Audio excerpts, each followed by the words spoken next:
નમસ્કાર વિદ્યાર્થી મિત્રો, ઓનલાઈન એજ્યુકેશન સિસ્ટમમાં હું ચિરાગ જીવાણી આપ સૌનું હાર્દિક સ્વાગત કરું છું. આજે આપણે ધોરણ 10ની અંદર ગણિત વિષયમાં 5મા ચેપ્ટરનો અભ્યાસ કરવાનો છે. તો ગણિત વિષયની અંદર 5મું ચેપ્ટર તમને આપ્યું છે સમાંતર શ્રેણી. તો આપણને એ ખબર પડવી જોઈએ કે સમાંતર શ્રેણીમાં કેટલી વસ્તુ આવવાની છે, કઈ વસ્તુ ઉપર વધારે ફોકસ કરવાનું છે, બધી માહિતી આપને પહેલા વિડીયો લેક્ચરની અંદર આપણે જોવાની છે. તો સૌપ્રથમ આપણે વાત કરીએ કે આ ચેપ્ટરનો પરીક્ષાની અંદર ગુણભાર આપ્યો છે 4. એટલે કે પરીક્ષાની અંદર આ ચેપ્ટરમાંથી તમને 4 માર્કનું પૂછાવાનું છે. કેવી રીતે?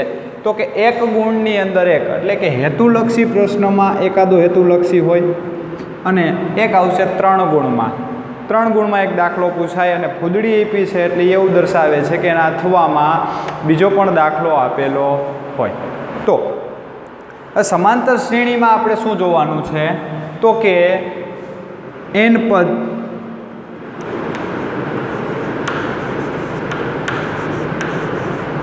nમું પદ શોધો.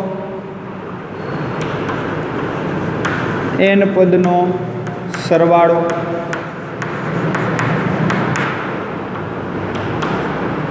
પદ આપેલું હોય એટલે કે સમાંતર શ્રેણી છે કે નહીં.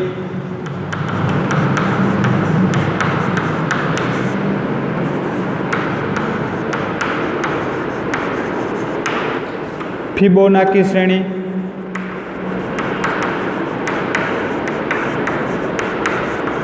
આ હેતુલક્ષી માટે ઉપયોગી છે. પછી આવા આપણે ટોપિકની ચર્ચા કરવાના છીએ. તો સૌપ્રથમ આપણને એ પણ ખબર પડી જોઈએ કે સમાંતર શ્રેણી એટલે શું. તો આપણને ખ્યાલ છે કે શ્રેણી, તો આપણે ગમે અહીંયા નામ સાંભળેલું છે. શ્રેણી એટલે એને ગુજરાતી ભાષાની અંદર હારમાળા કહેવાય. શું કહેવાય? હારમાળા. એટલે કે સંખ્યા આપેલી હોય, આટલા આટલા આટલા આટલા આટલા વગેરે વગેરે વગેરે, એને શું કહેવાય? શ્રેણી કહેવાય. પરંતુ આપણી પાસે છે સમાંતર શ્રેણી. તો કે સમાંતર શ્રેણી કેને કહેવાય? તો જુઓ,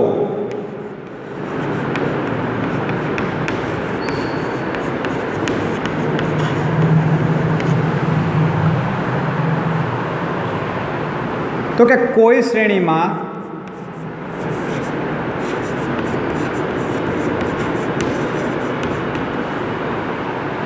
બે ક્રમિક પદ વચ્ચે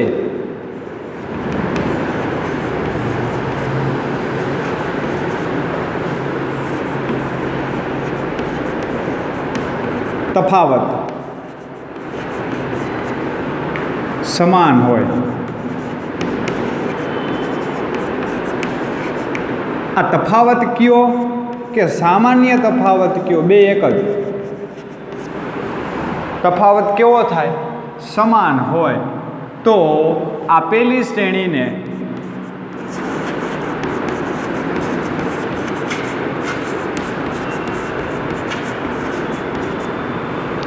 સમાંતર શ્રેણી કહેવાય.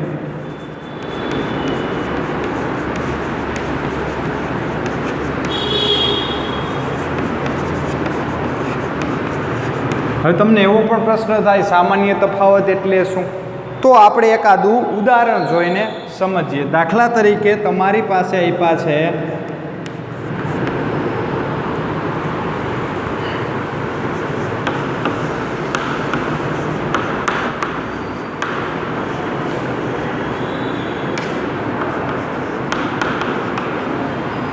આ રીતે એક શ્રેણી આપી છે અને આ શ્રેણી કેવી છે? અનંત. તો શ્રેણીના તમારી પાસે 2 પ્રકાર છે. એક તો શાંત શ્રેણી અને એક તો અનંત શ્રેણી. કે જે શ્રેણીમાં છેલ્લું પદ આવી જતું હોય, એનાથી આગળ કાંઈ જતું ન હોય તો એને કેવી કહેવાય? શાંત શ્રેણી. અને જે શ્રેણીની અંદર છેલ્લે ડોટેડ લાઈન આપી હોય તો એને કેવી કહેવાય? અનંત શ્રેણી કહેવાય. દાખલા તરીકે શાંત શ્રેણીનું ઉદાહરણ 1 થી 10 અંક 1 થી 10 અંક તો આને લખવો હોય તો આમ લખી શકાય 1 2 3 પણ ક્યાં સુધી છેલ્લું સ્ટેપ કેટલું આવ્યું તમારું 10 તો આપેલી શ્રેણીને કેવી કહેવાય શાંત શ્રેણી કહેવાય અને એ જ રીતે ધન પ્રાકૃતિક સંખ્યા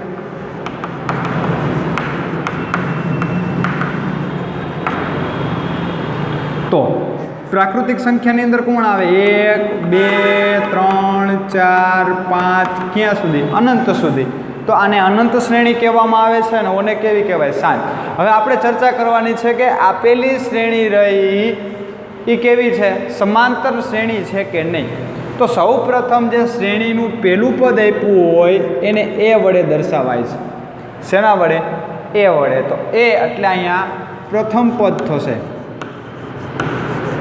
અને એ પ્રથમ પદ કેટલું આપ્યું છે 3 પછી બીજું આપ્યું છે 6 એને કહેવાનું A2 બીજું પદ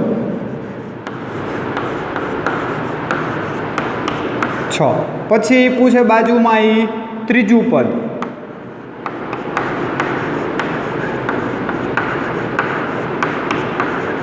પછી ચોથું પાંચમું છઠ્ઠું એવી રીતે તો તમારે જેટલા પદ મેળવવા હોય એટલા આપણે મેળવી શકાય તો શ્રેણીને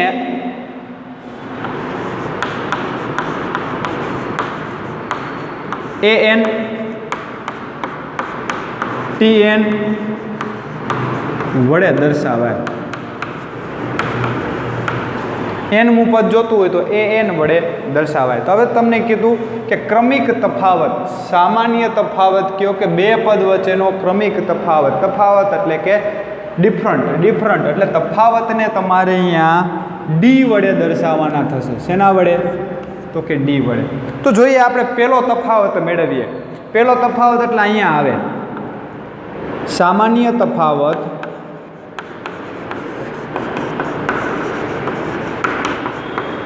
એટલે શું આવે ડી તો એને કહી દે D1 તો D1 એટલે કે બીજા પદમાંથી પહેલા પદને બાદ કરવાનું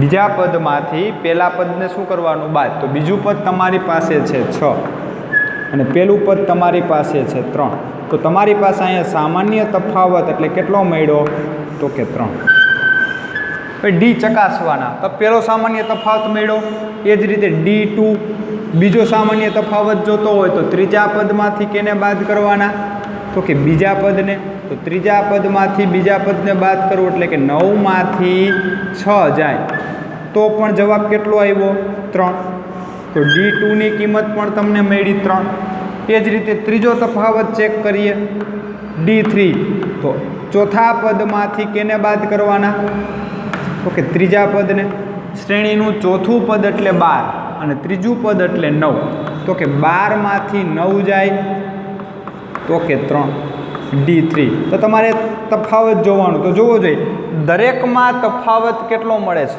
3 અને એ પણ કેવો મળે છે સરખો તો કે D1 બરાબર D2 બરાબર D3 એના બરાબર કેટલા થાય 3 તો સામાન્ય તફાવત તમને મળ્યો D બરાબર તો કે 3 જો સામાન્ય તફાવત બધાયનો સરખો મળે તો આપેલી શ્રેણી સમાંતર શ્રેણી છે એવું કહેવાય શું કહેવાય આપેલી શ્રેણી સમાંતર શ્રેણી છે એવું કહેવાય હવે ડી માટેનું ખાસ સામાન્ય તફાવત શોધવાનું સૂત્ર છે ખાસ યાદ રાખજો કે સામાન્ય તફાવત ડી બરાબર આ તો આપણી પાસે શ્રેણી છે તમને રકમની અંદર ખાલી બે પદ આપ્યા હોય અને એમ કહે કે સામાન્ય તફાવત શોધો તો અહીંયા એમનું પદ માઇનસ એનમું પદ જે બે પદ આપ્યા હોય એ બે પદની શું કરવાની બાદબાકી છેદમાં જેટલા મું પદ હોય એટલે કે એમ ધારો કે 7મું પદ આવ્યું હોય તો એ 7 તો એમની જગ્યાએ કેટલા લેવાના 7 અને માઇનસ એન તો આ માટે તમારો સામાન્ય તફાવત મળે જો અહીંયા આપણે આ જ સૂત્રનો ઉપયોગ કર્યો છે પણ બીજા પદમાંથી પહેલું પદ બાદ કર્યું ડી બરાબર બીજા પદમાંથી પહેલું પદ બાદ એટલે કે નીચે કેટલા આવ્યા 2 અને કેટલા આવ્યા 1 તો 2 માંથી 1 જાય તો શું આવે 1 જો તમે બે ક્રમિક પદ લ્યો તો ક્રમિક પદની બાદબાકી હંમેશા પદની બાદબાકી કેટલી થાય? એક જ થાય. તો માટે ડી માટેનું સૂત્ર આ. હવે તમને એવું પણ પૂછાય કે શ્રેણીનું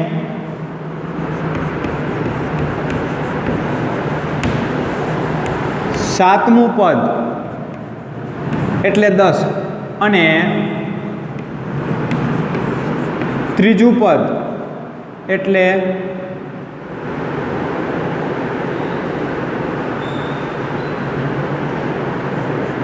3 હોય તો સામાન્ય તફાવત શોધો. હોય તો સામાન્ય તફાવત શોધો. તો હવે શું કરવાનું? સાતમું પદ માઇનસ ત્રીજું પદ, 7 માઇનસ 3. તો 7 માઇનસ 3 એટલે કેટલા થઈ જશે? 4. અને એ જ રીતે અહીંયા 7 માંથી 3 જાય એટલે 7. તો સામાન્ય તફાવત તમારો કેટલો થઈ ગયો? 7 ના છેદમાં 4. આવી રીતે તમને અહીંયા મળશે. તો આ શ્રેણીની વાત કરી. પણ હવે તમને એમ કહે કે આ શ્રેણીનું nમું પદ શોધો. કેટલામું? nમું પદ. તો nમું પદ શોધવા માટે આપણને કાંઈ ખ્યાલ નથી. તો શું કરવાનું? તમારી પાસે જેટલામું પદ આપ્યું હોય એને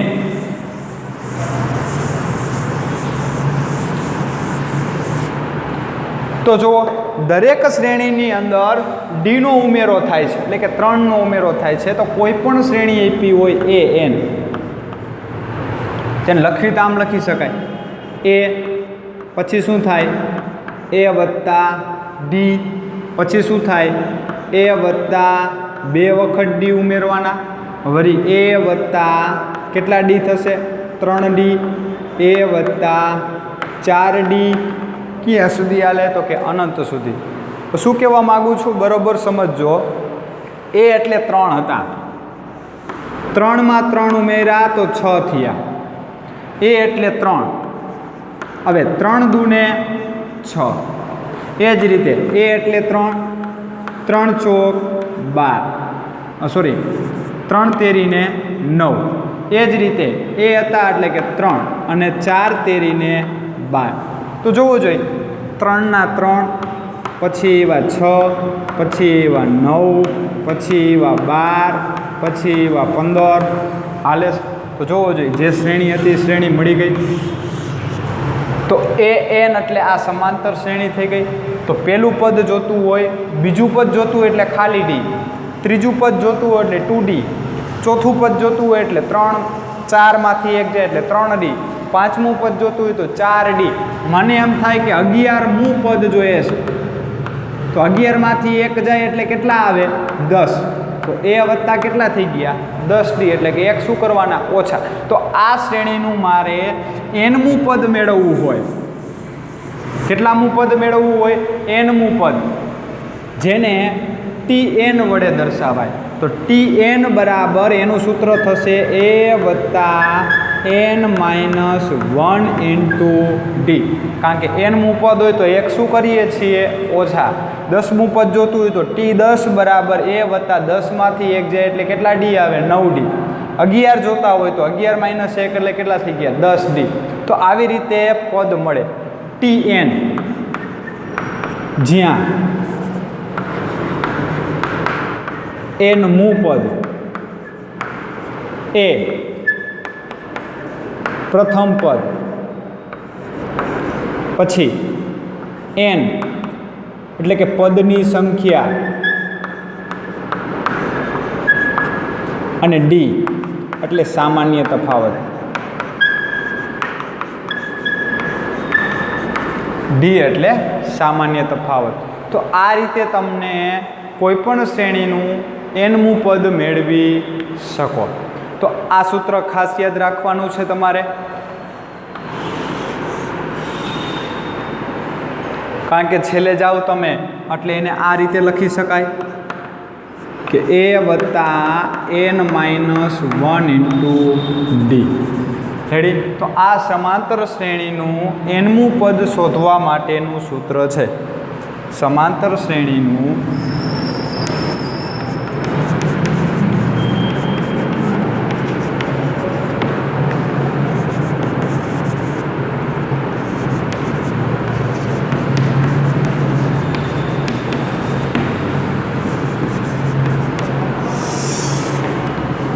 આપણે એક સૂત્ર બીજું જોયું,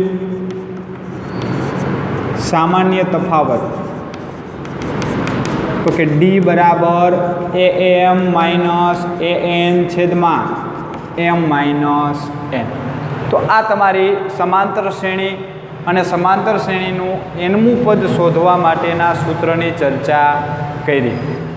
હવે તમારી પાસે બીજી એક શ્રેણી આપી છે જે 1 માર્કની અંદર પૂછાય છે. ફિબોનાકી શ્રેણી એટલે શું? તો કે ક્રમિક પદનો સરવાળો કરી બાજુમાં ઉમેરવાનું, ક્રમિક પદનો સરવાળો કરી અને બાજુમાં ઉમેરવાનું, એ શ્રેણીને ફિબોનાકી શ્રેણી કહેવાય. એ શ્રેણીને ફિબોનાકી શ્રેણી કહેવામાં આવે છે. જોઈએ આપણે.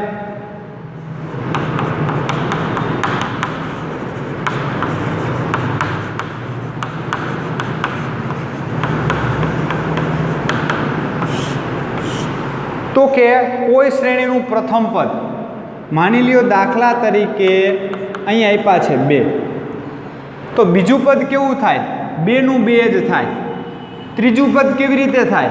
2 વત્તા 2 4, પછી 4 વત્તા 2 6, 6 વત્તા 4 10, 10 વત્તા 6 16, 16 વત્તા 10 26, 26 વત્તા 16 એટલે કે 32 ને 42.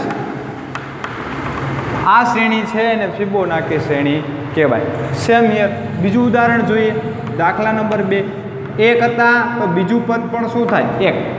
ત્રીજું પદ 1 ને 1 2, ચોથું પદ 2 ને 1 3, 3 ને 2 5, 5 ને 3 8, 8 ને 3 8 ને 5 તો કે 13, 13 ને 8 તો કે 21.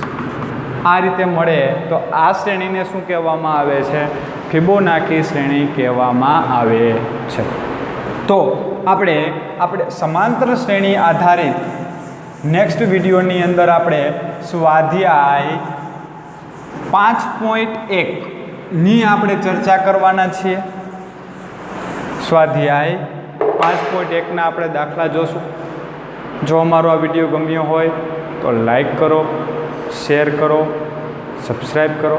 નવી નોટિફિકેશન મેળવવા માટે બેલ આઇકોન ઉપર ક્લિક કરો. Thank you.